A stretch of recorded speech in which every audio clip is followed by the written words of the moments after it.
Why is music inseparable from our lives? Have you ever thought a couple of random notes or rhythms speak to everyone regardless of their nationality, languages spoken, cultural differences, or even religious belief? The most unmusical person in this world also finds a rhythm in the cosmos and inadvertently follows the circadian rhythm in their day-to-day life, such as sleep cycle, adaptation to changes in their environment, etc. Look closely and we will find that everything follows a rhythmic pattern around us, starting from the heartbeat to the movements of planets. The oscillation in the sonic frequency in the nature makes us quite aware of the musicality within ourselves. So in that sense, music and humans are inseparable.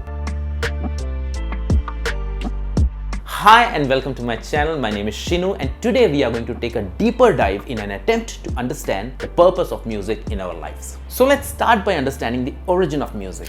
Have you wondered what might be the origin of music? Even though it is unknown when exactly was music originated, as it probably would have occurred prior to the recorded history, it is still safe to say that music must have been first identified as something distinguished from speech, or it may have had its roots from animal or bird cries. With that being said, what possibly could be the purpose of music? Daniel Levitin, a McGill University neuroscientist, in his book The World in 6 Songs broadly classifies 6 categories of songs that are friendship, joy, comfort, knowledge, religion, and love. He believes that these 6 categories of songs have shaped the history of human civilization.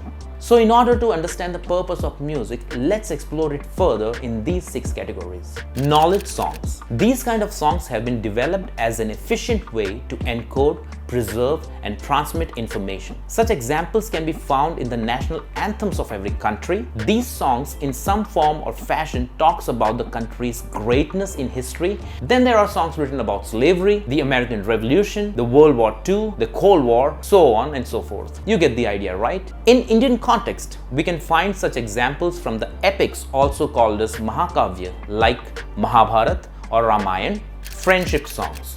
So the next type of songs is friendship songs. Friendship is the first relationship a child experiences after the close relationship with his family and relatives. Later on in life, when he steps out of the comfort of his home, friends are the closest relationship he usually falls back on whenever he is in a need. So the second set of songs, friendship songs, are aimed at these complex social and interpersonal exchanges. Comfort songs.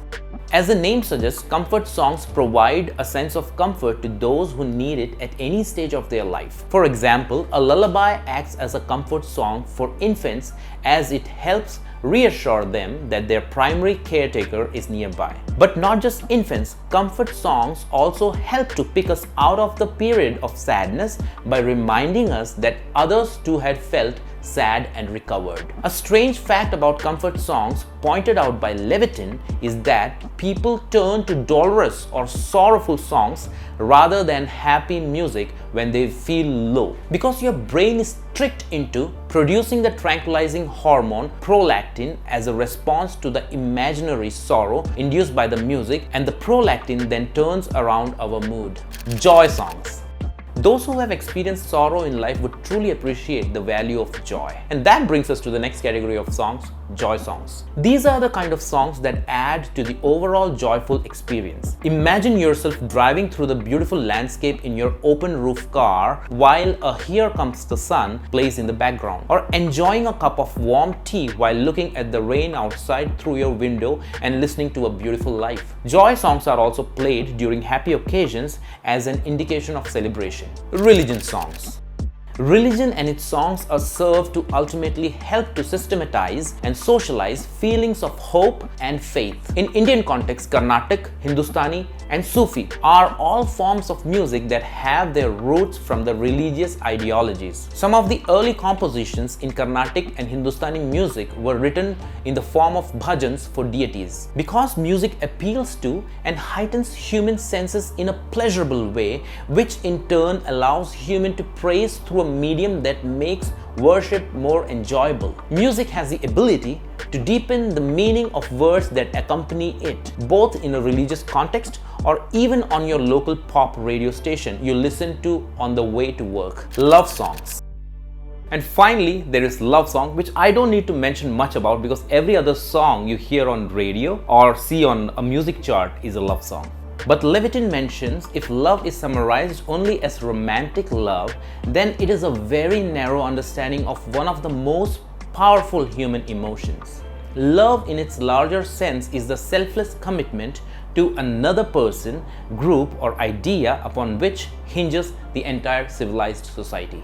So what's the purpose of music? Money, fame, explore one's creativity, appreciation, show off, a medium of devotion, or to bring pleasure. If I summarize the purpose of music, then it is more than mere entertainment. It has been the means of creating bonds in societies, for conveying and preserving knowledge, and for the emotional development of human beings. It acts as a soothing balm in times of sorrow, as well as a rallying cry in times of war. Anyone who wants to understand the human nature, the interaction between brain and culture, between evolution and society, has to take a closer look at the role music has held in the lives of humans and at the way music and people co-evolved. So if music has been an inseparable part of our life for centuries, so shouldn't we be more open to appreciate music in our lives? Shouldn't we explore various forms of music from across the globe? Shouldn't we demand better music from our musicians based on various themes than just the one-dimensional feel-good love songs? I will leave you with that question. Anyway, that's the parameter that I consider before reviewing a song or an album. Maybe next time when you are listening to a song, you might want to consider the purpose of music. That's all we have for you in this video. I would love to hear your thoughts on the purpose of music in the comment section below. As always, thank you so much for watching. If you liked the video, be sure to give it a thumbs up, subscribe, and hit the bell icon to receive more such content in the future. And I'll see you in the next one.